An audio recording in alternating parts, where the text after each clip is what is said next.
promise y'all it's my first one, but here we go. Okay. Hello and welcome back to the PDD podcast. My name is Antuan Byers and welcome to the first episode of our new series, The Lab, Listening, Learning, and Building, where we create space to share Black stories in the dance world, dissect how white supremacy shows up in our dance spaces, and dream of ways in which we can move forward to a dance world that is safe for all of us to access, participate in, and thrive. In today's episode, we're going to talk to 3 guests on how white supremacy shows up in our dance education spaces. Now, I've been fortunate enough to get to know all of our guests over the past few months within our Black Dance Changemakers group, which you can learn more about at blackdancechangemakers.org. And I'm so inspired by how they are all stepping up to be creative leaders within their community. With us today, we have Morgan Burns, who is a recent graduate of New York University Tisch School of the Arts and the founder of the Collegiate Association of Artists of Color. We have Runako Campbell, who is a current senior at Princeton University. She's been very active in her community at Princeton, where she has acted as the artistic director of their company Desiac and has danced with the Princeton University Ballet.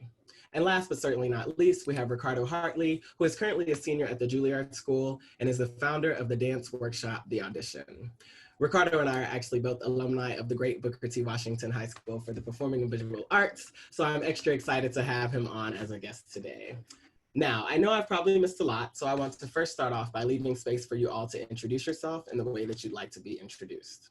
So we'll go around and you can give us a quick intro, and if you like, you can share any pronouns or land acknowledgements, let us know how you're doing today, or share anything else that I may have missed. All right, so let's start with you, Morgan. How you doing? Hey everyone, as Antoine said, my name is Morgan Burns. I'm a recent graduate of New York University Tisch School of the Arts. I'm currently a multidisciplinary artist freelancing in Atlanta, Georgia, working in film and dance, and my pronouns are she, her, hers, and I live on the great land of the Cherokee Nation. Thank you for having me, Antoine. I'm excited. Yes, thank you for joining us today, and I'm so excited to have you with us. Next up, Runako, how you doing? Hi everyone, my name is Runako. I am currently in Lawrenceville, Georgia, so I'm on Cherokee Creek lands. I'm going to be a senior at Princeton where I study dance and African American studies. And yeah, I'm feeling good, ready to start school tomorrow. Oh, that's crazy. You're starting school tomorrow. Yep. Wow, I can't imagine. I can't imagine doing that. We'll talk a little bit more about that and how you guys are planning to go back to school during this moment. But yes, last but certainly not least, we have Ricardo. What's up? How's it going? Hi everyone, I'm Ricardo. I am a senior at the Juilliard School. I'm also from Atlanta, Georgia, so Cherokee Nation. We just wrapped in Atlanta right now. Yeah, just feeling good. And I'm also starting school tomorrow, so dealing with that. How are you guys feeling about that? Are you guys doing like full time? Is it like all online? Is it hybrid? For me, it's a hybrid situation. So I moved back to New York September in September. So whenever that happens, we're going to be doing studio work and everything. But until then, it's all online. Is it the same for you, Runako? Yeah. For me, it's actually, they're not inviting us back on campus for the whole semester. So Wow. yeah, all of our classes are online and our dance classes are just from whatever space you can move in. So I guess we'll have to see for the spring. That's so crazy. How do you feel about that? Are you excited to be working like that? I know it's like your senior year. I know it's different than you planned. Definitely not excited about it per se, but I feel fortunate that I have enough space to move, and I've been trying to do a few classes and workshops over the summer to get used to it. But I just really hope that I can have a senior spring that's in person so I can have like the final performances and everything. But I don't know, we'll just have to see. Yeah, I hear you on the space to move thing. I think that access is such an important part of this conversation as well. Do people have like fast Wi-Fi, fast enough to take class and be in a class and work at a productive rate? Or do you have space in your home? Are you sharing that home with lots of other people? So access is definitely, I think, a great point to bring up in regards to that. What about you, Ricardo? Yeah, I have a space as well. It's not large, but it's a space. And I was actually talking to my students yesterday because I teach at a ballet studio, and they have class 5 days out of the week in studio. And I was telling them how it's so fortunate and you guys are so privileged to be in the space to be able to dance with your classmates and everything. Because now I know when the next time I'm going to be in the studio, but not a lot of people know like when they're going to be in the studio again. So I think that reminder that it's such a privilege to even be in the space and to even like have a large space to dance in, because I'm dancing in my kitchen or I'm dancing in my room or I'm dancing in my living room, not really a studio per se, but it's somewhere to dance. So I'm grateful. Yeah, that's a good point. Thank you for sharing that, Ricardo. And Morgan, you just graduated, so you're kind of on the other side of this situation. So how's that feeling for you? I know the end of your semester was probably a little bit different. Tell us a little bit about that. You know, my semester was really interesting because I thought I was going on spring break, but little did I know it was like home break, graduation, summer mashup. So So it's crazy. it's been an interesting time. I mean, I'm just sort of rolling with the punches just because I feel like I really suffered a disadvantage by like just having my senior year just sort of end when we hadn't really had any of the showcases that we typically have within the department, just sort of like that bridging the gap into the professional world on top of there being a pandemic. So I think there's been a lot of like self-discovery, just sort of like dipping my hand in other things. And yeah, then I decided to start this organization that I'm working on, the Collegiate Association for Artists of Color. And it's been like giving me a different way to express my artistry and sort of figure that out. And I like it. So Yes, and speaking of the Collegiate Association for Artists of Color, can you tell us a little bit more about that project and how it came about and why you think it's so important right now? yes. So as you all know, I did attend a PWI and I'm an African American woman. Uh, and basically just throughout my whole 3 years in school, I felt so disconnected from the other artists of color that I went to school with. Even though the school really brags about it being so diverse, it's like I'm really searching for people who look like me, and my staff doesn't reflect who I am, and a lot of my other peers who are of color. And so after the death of George Floyd, I was just flustered. I was like, I can't believe I just got my degree. And I feel like my school didn't do me justice, being one of the people they used this diversity campaign for. But they were always like leaving me hanging. And I don't even feel like I have actual connections to people who look like me in the dance world. I was always just being shoved European dancers.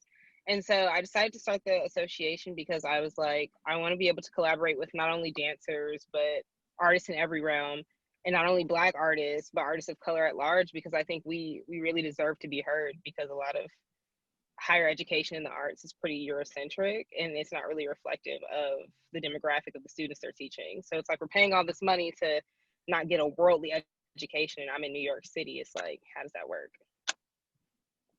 Yeah, I feel you on all of that. And for our listeners who might not know, a PWI is a predominantly white institution versus an HBCU, which is a historically Black college and university, just to catch you guys up. So yes, I think all of us on the call today are either at PWIs or graduated from PWIs.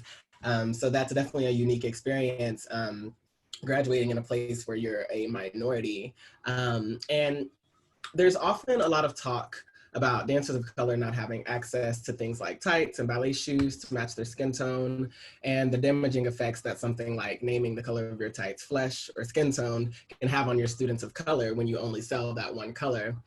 And although that is very important of a topic, there are many other complex pieces that add to the trauma of being a dancer of color in this industry. And a lot of people aren't aware of them. Runako, what are other ways that you've experienced white supremacy as an access barrier within the world of dance education, specifically at the collegiate level? Yeah, this is a really interesting question for me because I feel like once I got to college, my mind just exploded in terms of what the dance world actually was. Because I'm from like a rural suburban town, middle to low class. I went to a like ballet studio for most of my life. I transitioned to a more elite, so to speak, ballet conservatory for my later years of high school. And I don't know, I just feel like in that environment, I wasn't really given the tools to thrive in the dance world at large, because they had the mindset where success in dance means success in classical ballet, and that wasn't really my thing. I didn't connect to it, and I thought, okay, so I'm not the best in my class. Don't know if I'm one of the best in my class, so maybe I don't know if there's a place for me in the dance world. So then when I got to college, I was hit like, whoa, what is contemporary? What is floor work? What is this? What is fusion, gaga? I was like, what's going on? So I kind of felt super behind, and I was frustrated that I wasn't introduced to certain things. You know, there was the standard that if you don't look a certain way, then, you know, maybe it's Ailey, Lion King, or this, but besides that, I mean, I don't really know what there is for you. So I think I just wish that I had access to mentors. Obviously, financially, that was another issue, so I probably wouldn't have been able to go to tons of intensives anyway, but I just wish I knew what the dance world offered at large. Then I could have really hit the ground running going into college, rather than kind of playing catch up for most of my time in college. Luckily, I think I'm in a place now where I feel more confident, but yeah, that was a barrier for me. That's so interesting. And Ricardo, I know you also come from a ballet background. Did you have a similar experience as Runako? Kind of. I'm like fortunate enough to be, as said by a lot of my like white teachers, to have a really perfect ballet body. So I didn't really necessarily go through a lot of the trauma that a lot of my other counterparts have, because my body is favored by a lot of people. But I still like went through how like I have really big thighs, and I'm like really like I'm curved because I'm Black. So a lot of people didn't know how to handle that, and like how to handle my body, because I have hyperextended feet and hyperextended legs, I mean, and like really flexible feet and like on this body. So a lot of people didn't know how to deal with this. So I dealt with that, how I was kind of forced into this idea of what I was supposed to be, and not really take into account how my body was, and like how I made was like how my hips are made, how my body is like, I was like kind of forced into a fit, and like that's it. And kind of the same on Runako, how like when I got to college, and even when I got to Booker T, it was like this whole like rude awakening of like contemporary dance and everything. Because especially I wasn't really connecting to ballet as much. Like, yes, I love ballet and I feel somewhat connected, but contemporary dance is like something that I'm more comfortable with. And I feel like I've also played catch up my time in college, and like trying to be on a level where I feel like I would be able to succeed almost, which is also like another point to be in like this Eurocentric world of like what success is and like what a good dancer means. So yeah, just going through that.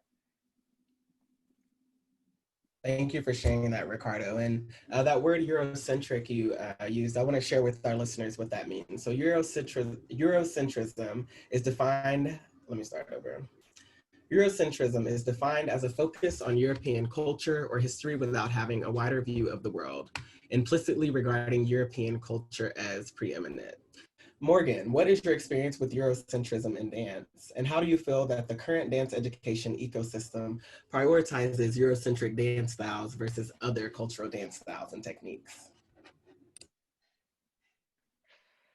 Well, my experiences with Eurocentrism is, how are you teaching world dance cultures and you are a European woman? That's where for me, I was like in school, like, how am I learning world dance cultures? And you couldn't have found anyone else to teach the class. And there were so many cultural incidences that she would teach that only students of color would really catch on to, because we're the ones being offended. But it's like, you're pushing this information and you're supposed to be educating us, but you're like sort of pushing these falsehoods that are okay with my white counterparts, but you're offending the whole other half of the class. And so for me, in thinking about Eurocentrism in dance, I think, especially in college, for me, it just comes back to not having teachers that are representative of the student body. And I think, in speaking about my institution that I just graduated from, I didn't feel that there were enough teachers of color. Like there weren't. I think we had like one, and it's not enough, especially because we're in New York City. To reinforce that, I think is important, because we come to these schools, especially for me, like this was a dream come true to go to this school, and I'm expecting so much, and I think they fall short in considering what all is out there, even though we're in New York City. I don't know. It just, I just felt like I was shortchanged a bit, which is hard, just because as a POC, I worked so hard to get there, and I felt like the school wants us to be there, but they don't want to work hard for us to stay there. And I think that goes into a whole nother issue of just like how many POCs are graduating from these institutions, and how our educations can make us want to not be in the art form anymore, especially when you're learning from people who don't look like you and don't have any interest in exploring new things with you. Can I like jump on that point? Yes, absolutely. Going off of that, like I felt the same way. Like my freshman year in Juilliard, like I had a whole white teachers, like that's all that I had. And it wasn't until, like I say, last year when I had Francesca Harper for the first time, and to really understand my body, like coming from her, like having, like knowing her, like her background in ballet and everything, and knowing that she understands what my body is like so important to have a Black teacher, and at that, like a Black woman, to like understand what my body is, what my body can do, what my body can't do, and can formulate what that means for me. And I think that's like a big issue in collegiate programs, is that the level of representation for Black students is not there. And then we have to base our body off of these white teachers who don't really understand what we're supposed to, like what our bodies can handle, and like going off of like years and years of this whole Eurocentric ideal. Yes, I agree with all of that. And shout out Francesca Harper. She was one of my teachers as well. She's incredible dancer and teacher and educator, and always has so much to share. I love what you guys are talking about, the teachers and the staff being representative of the student body. And I know that we talk representation a lot in the dance world. And I just have a few quick questions that I think are interesting. Do you guys remember the first time that you saw a Black dancer on stage? Do you remember the first time that you had a Black teacher? And do you remember the first time that you worked with a Black choreographer? So I'll give you guys some time to think, and I'll share my experience really quick. So my first ever dance teacher was Black. So I lucked out in that way to have a male Black dance teacher that looks like me, Derek Whiters. He was a former dancer with the Ailey Company and Deeply Rooted. So that was also my first Black dance teacher and first Black choreographer. But I think that like you guys have said, is probably a unique experience. And I was 12 when all of that happened. So yeah, what about you guys? I guess I could go. My first Black dance teacher actually wasn't even one of my full-time teachers. I actually had to go away to an intensive, and I went to the Ailey intensive when I was like a junior in high, or about to be a senior, I don't know, one of those years. So I was like 15, 16. And I remember like that just made a world of a difference to me, because it wasn't even just the teacher, but it was all of my classmates. So there was that like relatability and just like camaraderie in the room that meant so much to me. And I just feel like we could all just be ourselves. And I think that just makes a huge difference in the way that you dance and the way that you carry yourself. It's just like, wow, I can be me, and we can all like appreciate one another. And as far as seeing a Black person on stage, I don't even know. I mean, I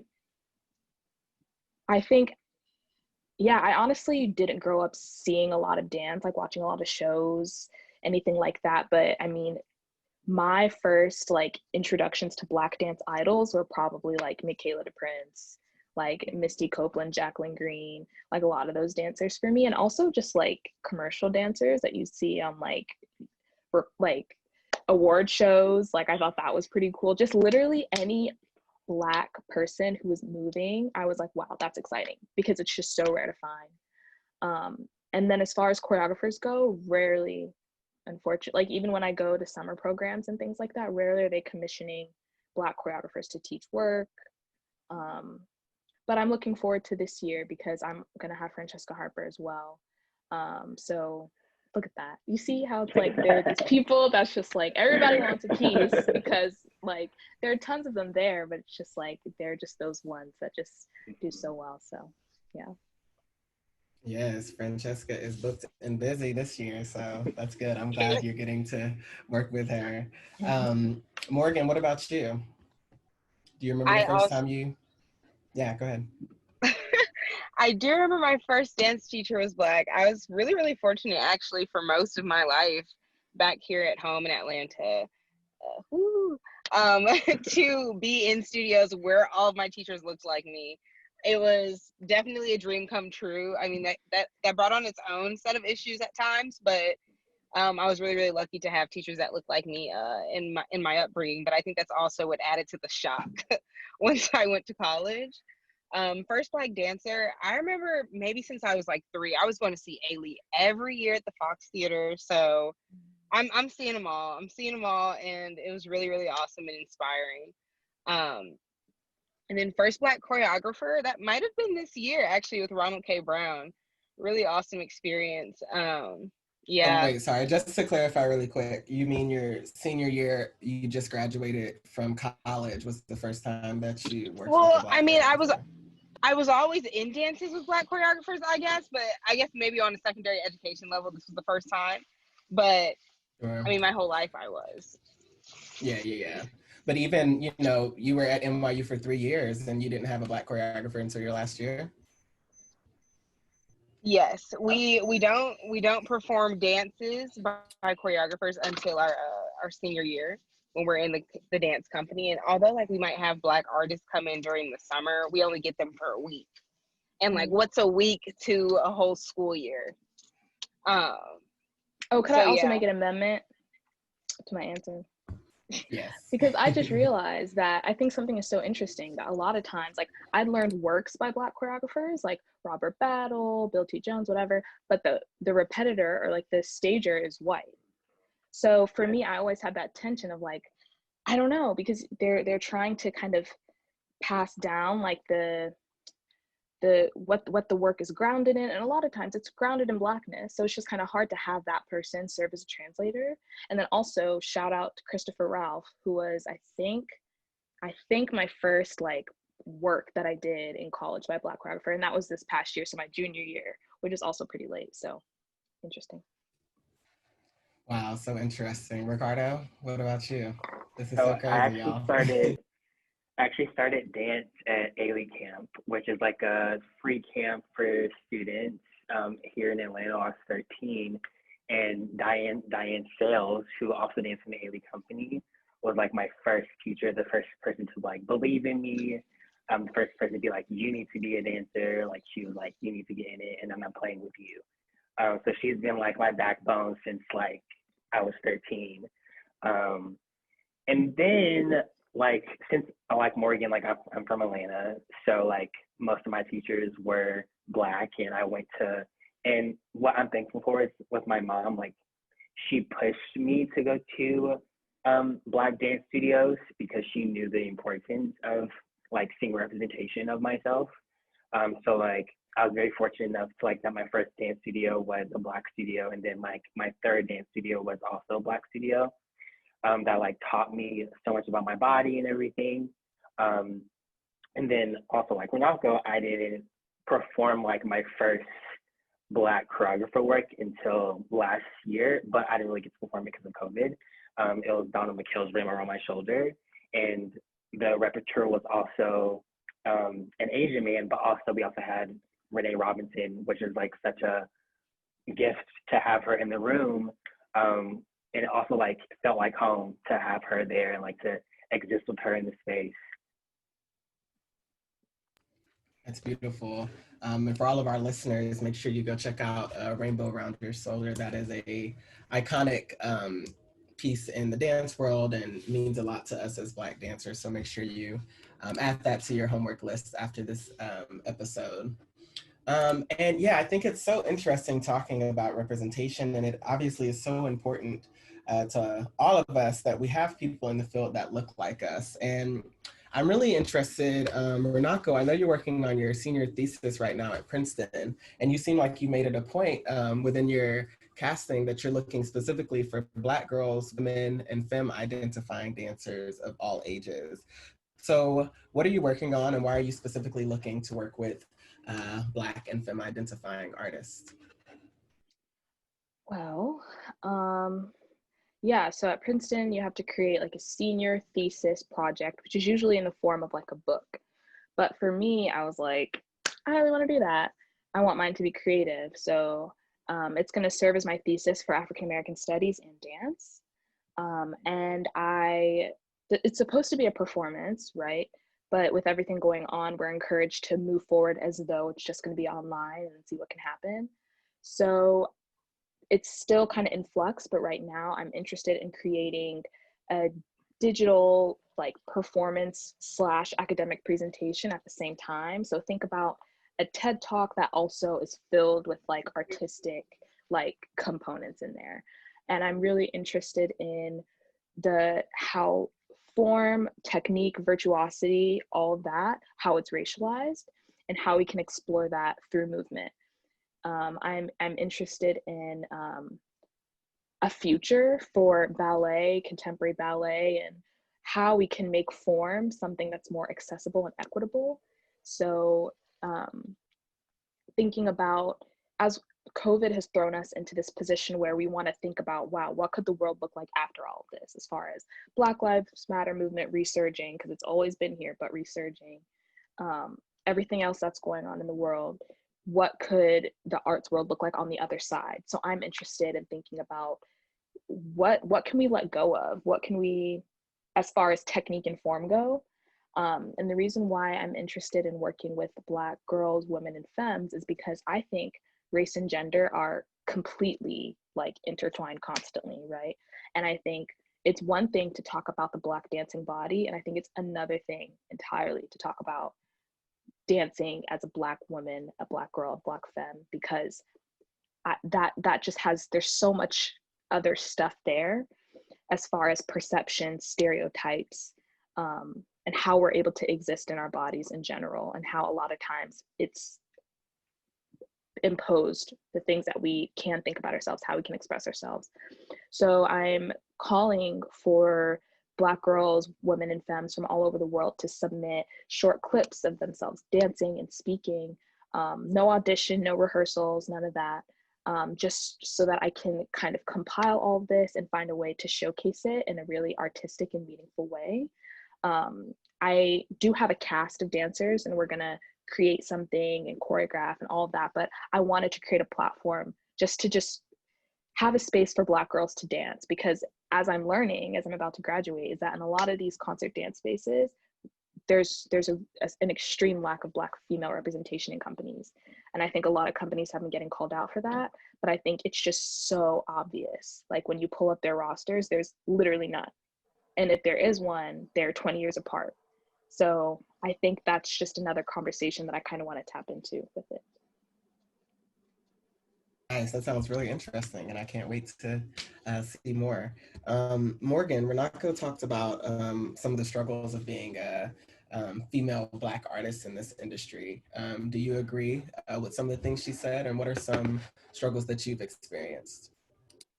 Absolutely, I agree. I think being a Black woman in dance, I think it's especially hard to voice your opinion because, I mean, if I'm going to consistently tell my problems to white people who are causing me the problems and are unaware that they're causing me the problems, it's sort of like, who can I turn to? Like, especially when you're consistently being silenced, and then on top of that, they're expecting you to be exceptional. It's just like, it can be a very toxic environment mentally because you work so hard, but then when you really want to advocate for yourself, no one shows up for you.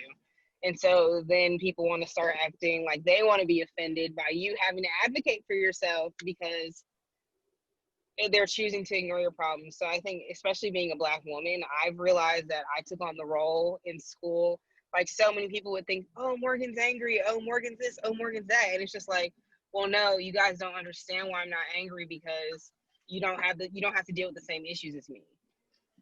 And there's no one on the staff who looks like me, so there's no one who can advocate for me. Yeah, I feel you on that. It's like whenever we bring up some of our issues, we're always called angry just by mentioning some of the things that we're dealing with. So I definitely feel you on that. And I know that Black women experience that times 10. So shout out to both you and Runako for continuing every day within this industry, trying to make something of it. So Ricardo, Morgan talked about the idea that we have to be exceptional in our work whenever we're in white spaces. Do you agree with that? Do you think that there's added pressure being a Black artist in primarily white spaces? Do you believe that the statement that we have to work 10 times as hard is true? And if so, how do you see that show up in our dance spaces? Yes, yes, yes, yes. I totally think that we are required to be exceptional. I remember even growing up, like I played soccer for 7 years before I started dancing, and my mom was like, if you want to make it, you're gonna have to be like really, really good. You have to be better than everyone, because we don't have all these opportunities. And just like hearing that from such a young age, that I can't just exist as myself, like that I always have to be on it, that I always have to be 100%, that I can't like slack off, is just like so exhausting. And like being an institution like Juilliard, where like there's already so much like pressure on it, like being, oh yeah, you have to be this exceptional dancer all the time, on top of like I'm the only Black man in my class, is like really mentally tasking on a daily basis just to exist in that place. So I feel like, and it sucks that I can't, like if I have an off day, like my teachers will literally like ridicule me. Like one day in a ballet class, like I just kept falling out of pirouettes, like I just wasn't on it. And then my teacher like called me out, he was like, Ricardo, like, do you need to leave? Like, do you need to walk out? Like, is there something wrong with you? And that like, and like coming at me, like there's another white boy who like fell out his other pirouette as well. But it's like also like that so many people put added pressure on Black dancers because they know what we go through in the field, and that if you want to make it, you have to be exceptional. So you have to be exceptional like 24/7. And if you're not exceptional 24/7, then like you're gonna suck. You're not gonna make it. And like that's just so like mentally exhausting to hear that 24/7, because I feel like I can't catch a break. And I like even me, like being a man, like that's a privilege in itself. And like I still feel it. Can I add to that? Absolutely. I had an experience my freshman year, and I think this is one of those things I'll never forget. But it was a contemporary forms class. Very unusual dancing for me. Like I had not been raised dancing in that style. Like I was always turning out in all my contemporary classes and modern classes. Like I didn't ever have to turn in. So we were turning in, doing some stuff that was just new on my body, and I don't even think my body was even considered in the formation and the curation of the combination. But my teacher said to me, Morgan, do you ever dance full out? And I was so offended, because I was like, wait, I've never had to do this before. Like, I'm sorry. Like, if I don't come from somewhere where this is a normal style of dancing for me. Like, I need to get acclimated to it. Like, I'm learning. It's also the second week of school. Like, and so, yeah, that was just a really like weird moment. And that teacher and I like had a very weird relationship the next 3 years, because it was like I didn't forget that, and she was so oblivious to the fact that she had even said something that was upsetting like that. It was like, yeah. Yeah, I'm sorry to hear that happened. It's like that teacher didn't even take into account your background and where you've come from and all of your training. And I feel like that happens a lot in our field, where we talked about a little bit earlier with Eurocentrism, like certain styles and techniques are uplifted within our field. And those are usually the styles and techniques that historically have been performed and done by white people, usually because of access, because Black people and people of color didn't have access to those things. So it's crazy how that cycle is still alive and well today, and is still being used as a barrier for us as we try to make this whole dance thing work. So yeah, this has been a lot of great things that we've talked about so far, and we have a lot more for you after the break. So we'll be back with more of the lab on Pas de Deux. Hey everyone, Clara Peterson with the Pas de Deux podcast here. I know a lot of our listeners identify as freelance dancers. If that sounds like you, make sure you check out Dance Artists National Collective. This is a place for you.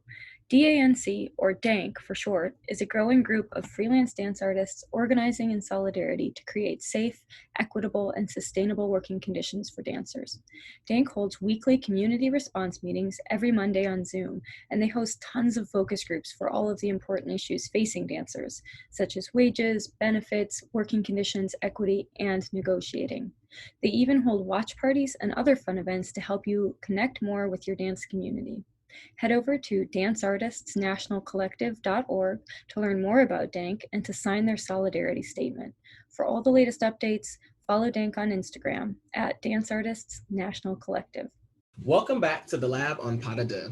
We've all taken a quick break to stand up, stretch out, and move around a bit. And as promised, it's time for our rapid fire questions. So I think we all know how this goes. I'm going to throw out some questions and we can all go around and share our responses. All right, so number 1. If you could take class with anyone, dead or alive, who would it be and why? Let's start with Morgan. If I could take a class with anyone dead or alive, it would be Miss Hope Boykin. Why? Because her feet motivate me. Her feet motivate me, her energy motivates me.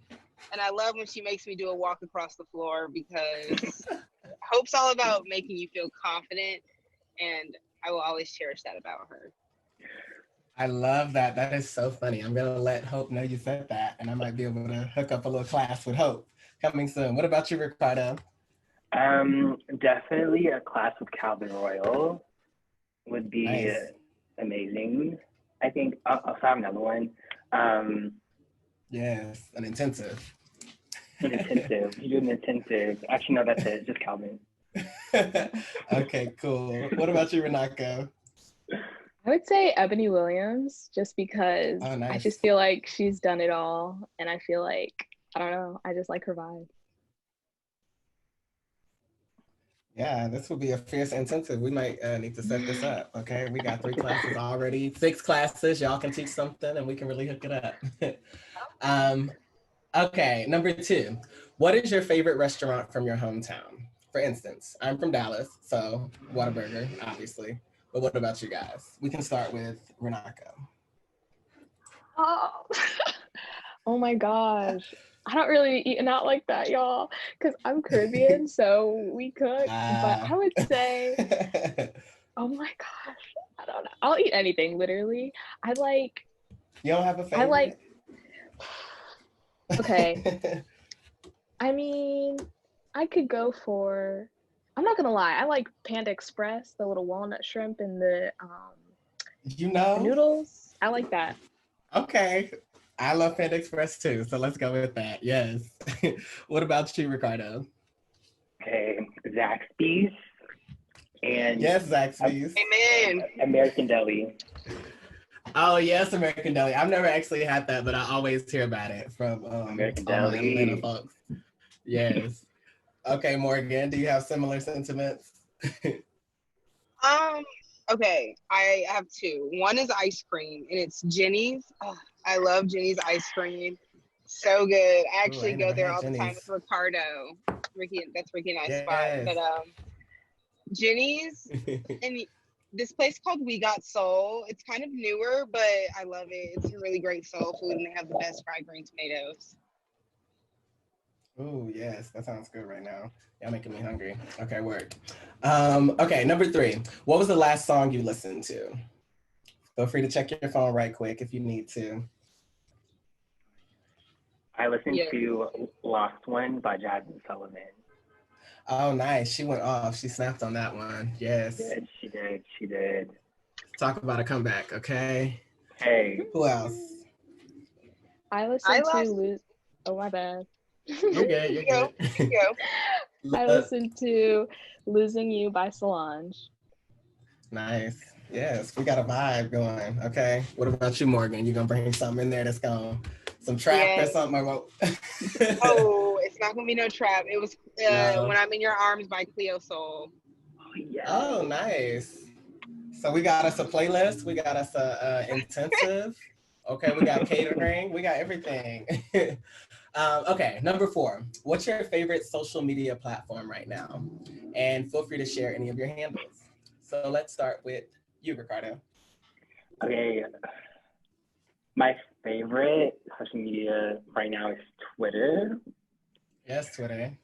It's just because it's so funny, but my professional life is on Instagram. So my Instagram is at Ricardo Hartley. Got it. Okay, cool. Sounds good. What about you, Runako? I agree completely. Twitter is that's where the laughs are. Instagram's where everybody tries to be cute. But follow me on Instagram. It's my name, Runako Campbell. Yes.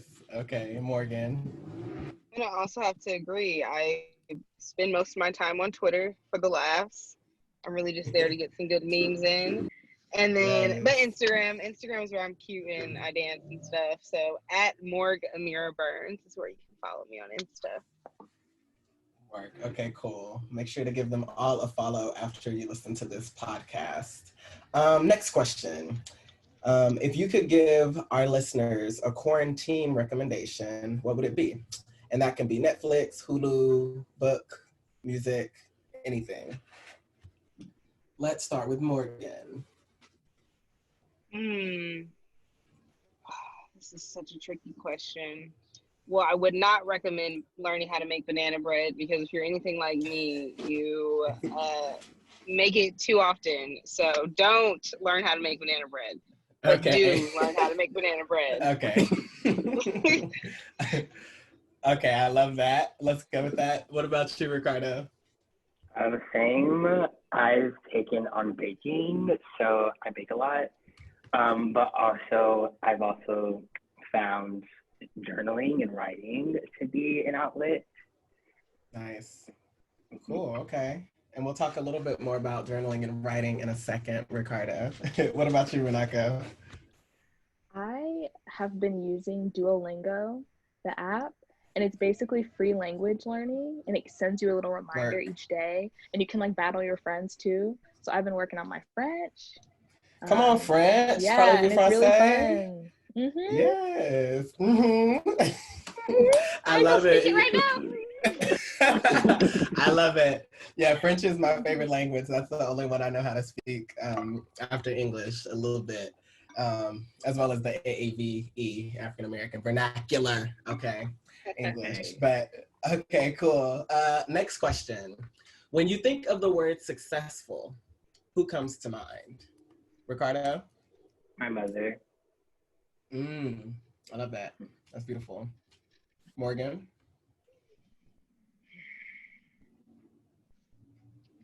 This is such a tough question because I feel everyone's successful in a lot of different ways that I could learn from. Like, I don't know if I have a singular person that makes me think of success. Mm-hmm.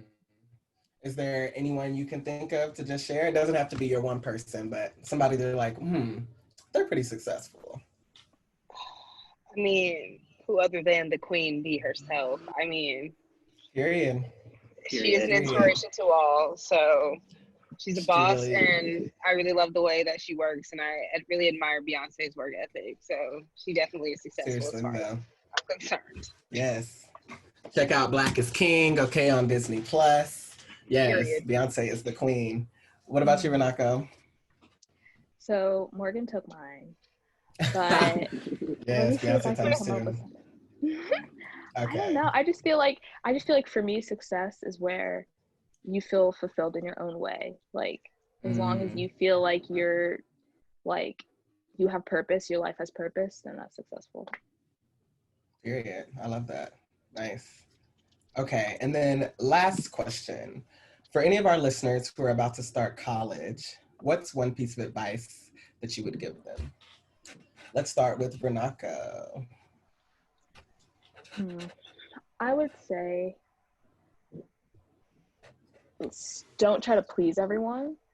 just because I think this is more of a dance specific thing. Well, actually it applies to anything, but I guess like in my experience as somebody who mostly is like trying to focus on dance, it's like you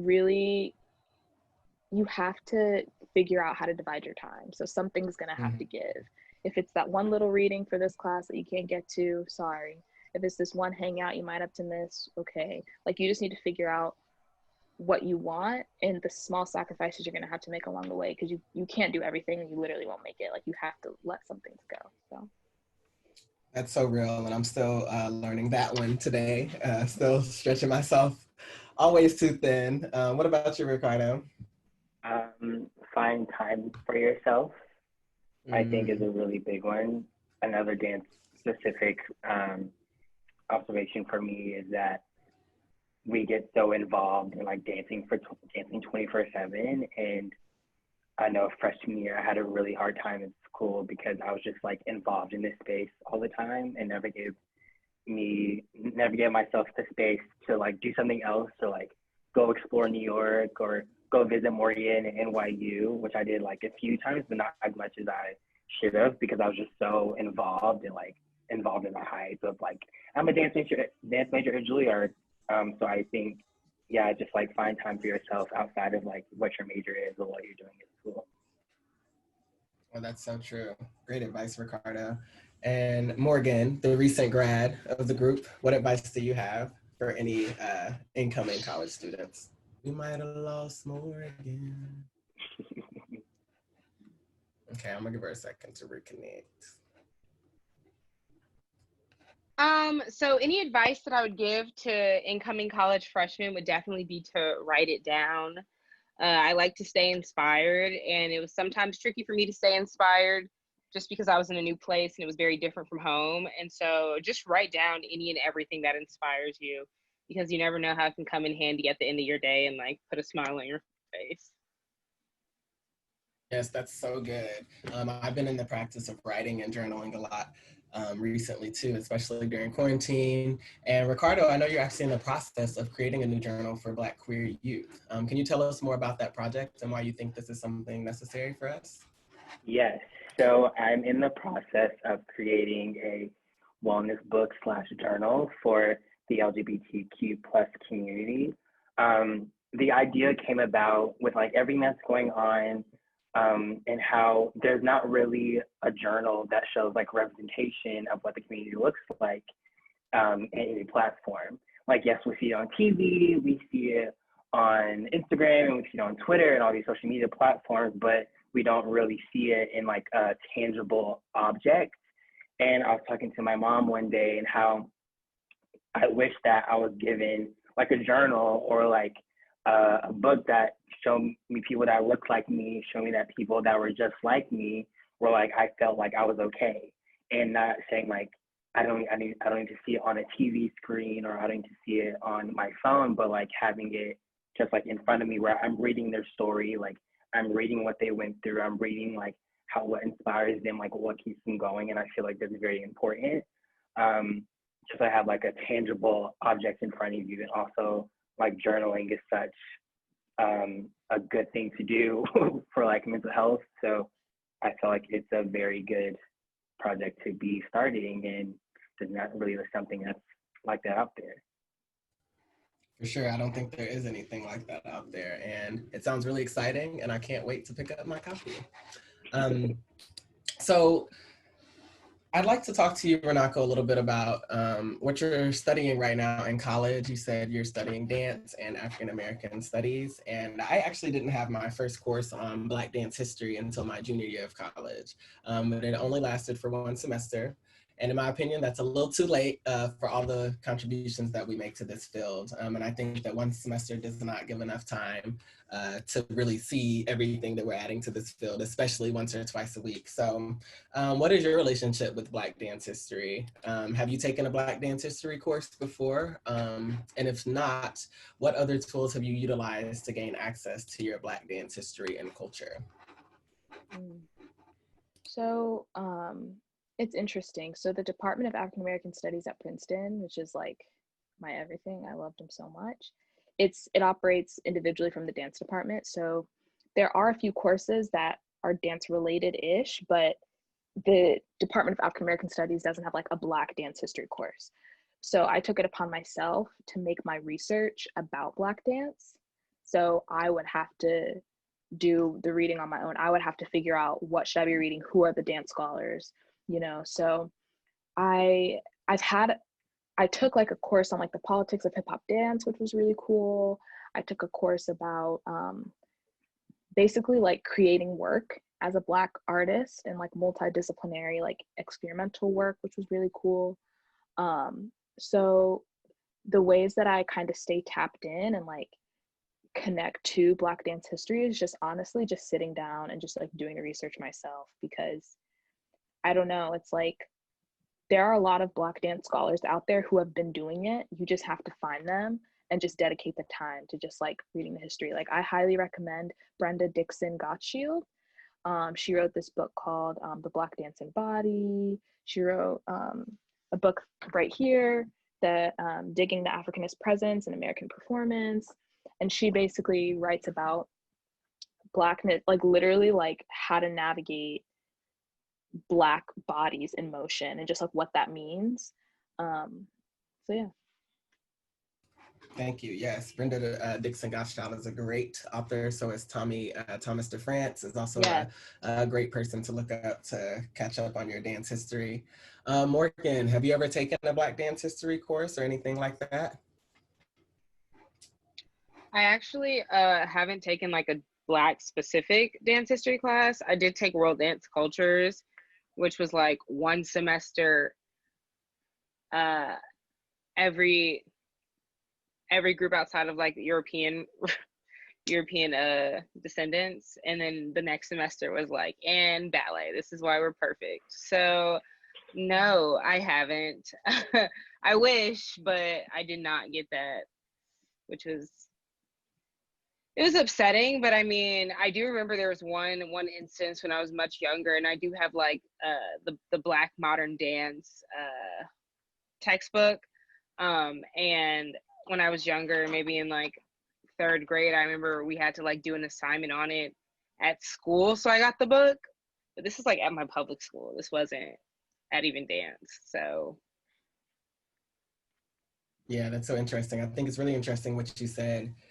Kind of similarly to me, we have that course for one semester and then we go back into everything else. So, you know, to kind of translate that, my program was 4 years, your program was 3 years. Out of that whole time that we were there was only room enough for one semester to talk about dance styles that weren't included in the core curriculum. I think that's very interesting. Did you have a similar experience, Ricardo? Yes, I think since I started in a Black dance studio, I got it really early. It's one of the things that we learned about our dance history, but it kind of got lost as I like navigated, and like I was forced upon this like ballet realm, and like not really taught like what my history was in the dance world. And then I would say my sophomore year in college, in which I'm very thankful for Alicia Gaffnack for doing this. She like took it upon herself to really take the time to teach us about Black dance and how important Black dance is. Because I like before, like everyone said, like I would just get a semester of it, or just like a little snippet, like a little taste, and nothing really like tangible that I can like really masticate and like let it like sink into my mind.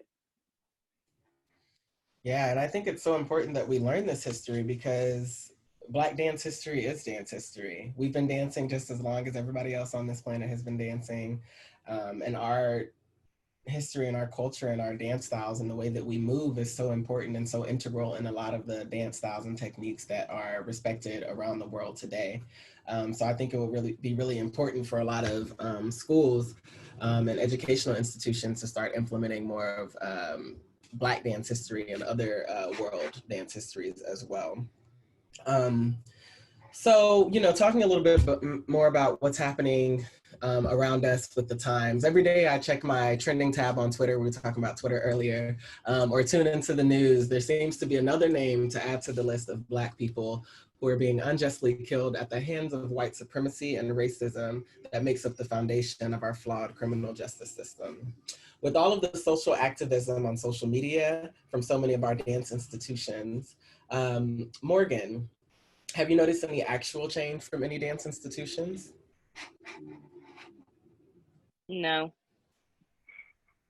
There's no praise reports you can give for anybody? You've seen anything that really impressed you? Not to my knowledge. Not to my knowledge. No one has impressed me enough.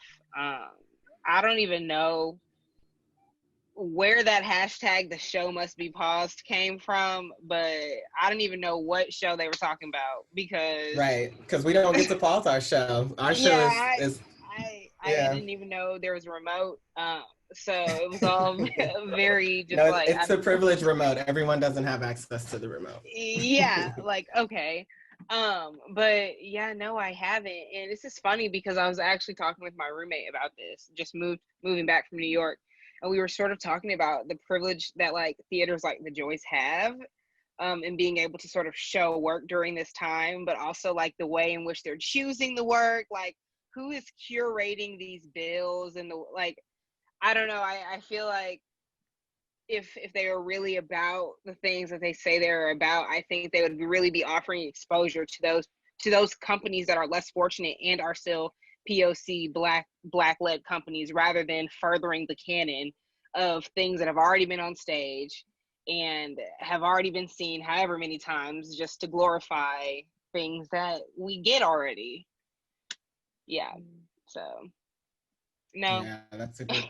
No, yeah, no, that's all good, and those are all great points. Runako, have you noticed any positive change or any standout institutions you want to shout out for making positive change against white supremacy that shows up in our dance spaces?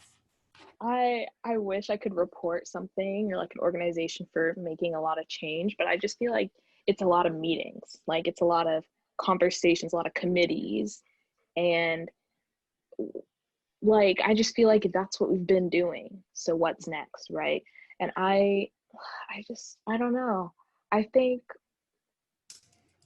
having a committee, to me, a diversity inclusion committee, whatever, I just think a lot of times it is to kind of save face, and a lot of times it is to cover your own behind so that you don't get called out later. But it's like there needs to be accountability. There needs to be like equitable practices. And for example, I'm seeing stuff like, well, just two instances.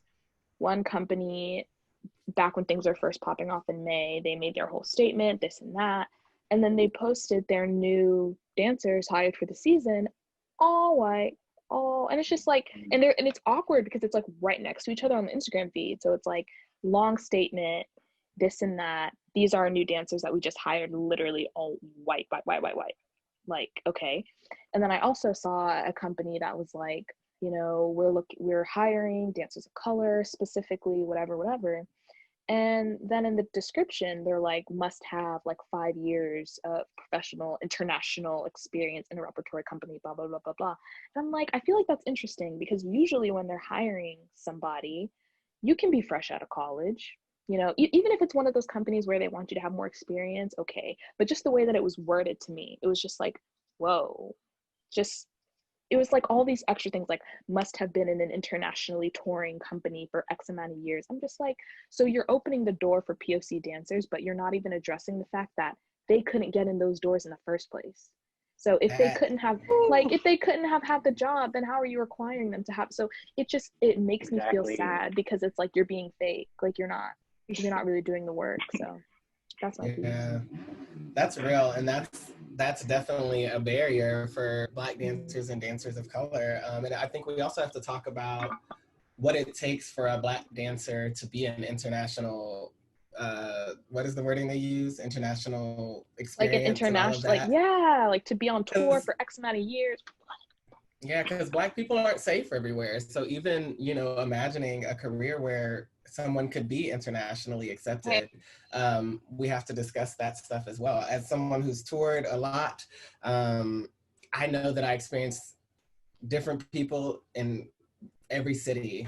So even that kind of rhetoric and language is dangerous. Um, and Ricardo, have you noticed anything positive from any institutions? Any I've positive just changes? I've just seen statements after statement after statement. I feel like I can't really like that, and that's not doing anything for me because all the racism that I've experienced at school. So like, yes, you can say a statement, but like, are you gonna actually change? And I think I won't be able to give you like a definitive answer until like I'm there and like I'm in the space and I feel it. No, that's real because a lot of this stuff is stuff that we can't always put our finger on and might not always have the words to describe, but it's something that we feel and experience every day. So I think that's a great distinction. And I would love to check in and do a progress report once you are back in the studio and see how things are going, because there should be lots of changes happening after everything that we're seeing in the world today, but also, as Runako mentioned earlier, it ain't nothing new. This stuff has been happening for years. So looking forward to see how some of our dance institutions step up to the plate. All right. All right, so we've talked a lot about our experiences within school, but I'm actually a recent grad as well, similar to Morgan, so I know how nerve-wracking thinking about life after college can be. Morgan, how are you feeling about what may be next in your professional career, especially given everything that we just discussed earlier and that's going on around us right now? Are there things that make you nervous about entering the professional field as a Black dancer? What specific barriers or challenges do you expect to face as you enter this professional field? So I'm in a really interesting place because I actually got into school to train for an additional year in Salzburg, Austria. So that is the future that I'm looking forward to. However, people don't want to wear their masks and socially distance, and we're in a pandemic. We're banned from traveling to the EU. So I'm sort of playing this really weird sitting duck game, and it's kind of like I don't know like when I'm going to be there, even though I plan to be there. It's a really weird game, and so I think for me it's more so just like, yeah, thinking about what you're like, I don't know when I'm going to be in the studio again, because the last time I was in the studio was in March. And I mean, I'm doing a few projects, but nothing's certain. And since I even have that 3 years and I don't have that extra year, I definitely feel like a deer in headlights a bit. Like, and this goes back to where I think my education failed me a bit. Also got the tools to sort of succeed going into this world. I mean, going back to who the guest artists are that they're bringing in, no one looks like me, so I don't really have people I can call on that I know and feel comfortable and safe talking to about, hey, what have you experienced in this industry that I might have to experience myself? And so I think that might be the most nerve-wracking part about it, just feeling like I don't have or didn't have enough mentors coming straight out of it. And it's been, yeah, I think that's why I've had to rely on just sort of reaching outside of dance a bit to just figure out like what sustains me if I can't dance in spaces where I have the tools to, or where I don't feel I can express myself completely. And I mean, that has its pros and cons, but again, like I said earlier, just rolling with the punches. I think praying to God Almighty every day, just being grateful that I have a home that I can live in with my family right now and dance in a space.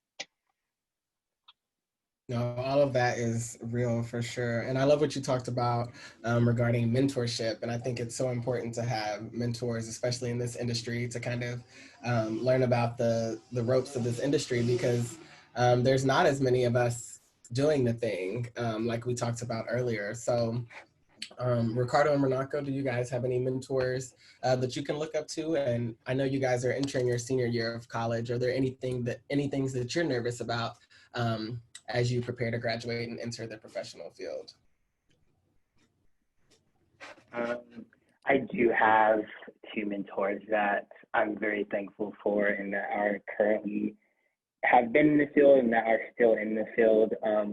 Claude Alexander and Nigel Campbell have been like my backbone since Nigel's been my backbone since Juilliard, and Claude's been my backbone since my senior at Booker T. And those have been like two inspirational people in my life, have like navigated this whole dance world and like give me two different perspectives of like Claude is like he went the American dance route and Nigel went like the European dance circuit. So I'm very like grateful and thankful and privileged to even like have those two people in my life that can like speak knowledge into me. And then senior year, I'm nervous. Also because I feel that my goals are shifting just because you never know what's going to happen. So I've had to like stay in prayer and just get my answers from God and like get my guidance from God and see like what's the deal, like what's going to happen, because my 5-year plan that I had planned out since I got into school is now completely different. So just going with the emotions of that, and yeah. For sure. What about you, Runako? How are you feeling? Well, so my mentors are unfortunately like not Black. Like that, I think that's also just like a testament to how hard it is to find people who look up to you to mentor you. But I love them, they're amazing. Alexandra Damiani and Rebecca Legier. But I have been thankful, actually in this time, I've been connecting with the Black dance community more than ever before, through the Black dance Zoom meetings. I'm sorry, can you repeat the name one more time? I want to plug it in again. Black Dance Change Makers, yes. Yes, Black Dance Change Makers, that's been wonderful. I've been getting to know Nigel Campbell a little bit more, and Chanel De Silva. They're with Move NYC, they're amazing.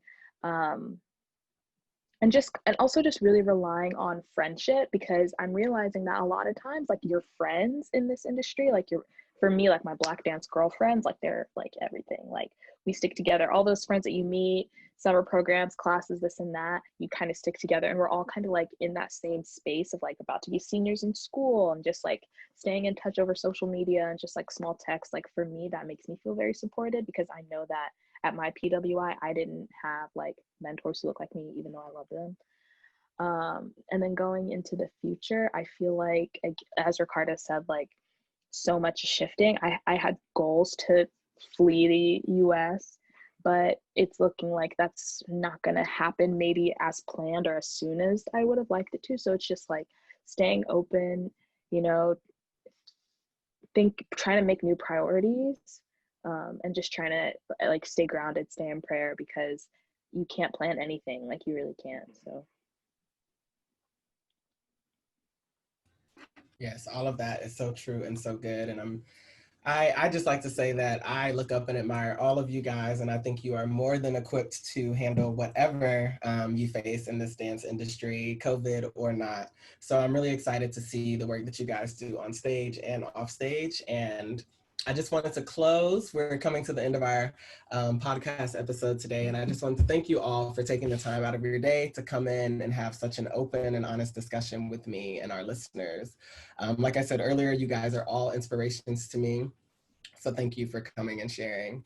Before we head out, we can close by letting everyone know what you're working on right now and where we can follow along for more. So I know we talked a little bit about Instagram, but you can share any websites or any other ways that we can follow along and support you guys on your next endeavors. Let's start with Morgan. Hey everyone.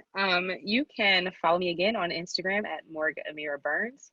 I'll also plug my organization at CAC_official. That's CAAC_official.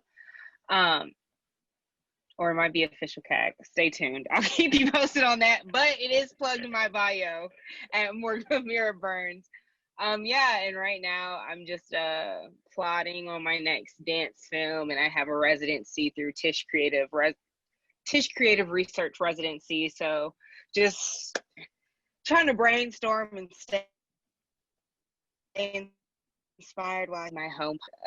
But yeah, what's next for me is I'm gonna keep praying to God and eating good. Yes, well, that always works out for me, so I know it'll probably work out for you too. What about you, Ricardo? So you can also follow me on my Instagram at Ricardo Hartley. I'm working on my journal. I can't release the name yet because it's still being trademarked. I'm also working on a dance merchandise line as well, Yes. coming out soon. And I'm still doing workshops and teaching, so just be on the lookout for those. Yes, absolutely. Sounds good. And last but not least, Runako. Yeah, follow me on Instagram at Runako Campbell. Looking ahead, I'm trying to get this thesis done, so check out my Instagram for more. I'm just trying to keep moving and stay prayed up. So, yeah. Yes, absolutely. And thank you guys again so much for joining me today. Make sure you follow along. These are all three artists that I admire and look up to and can't wait to watch what they do with their career. You can follow us along for everything PDD at PDD on all social networks. And you can follow me personally at Antuan Byers on Instagram. And if you identify as a Black dancer and want to learn more about a social platform built to unite and uplift Black dancers in our field through leadership, service, education, and community building, check us out at blackdancechangemakers.org. All right, that's all for now, and we'll see you next time here at the lab on PDD. Bye. Bye. Bye. Okay, cool. Yay.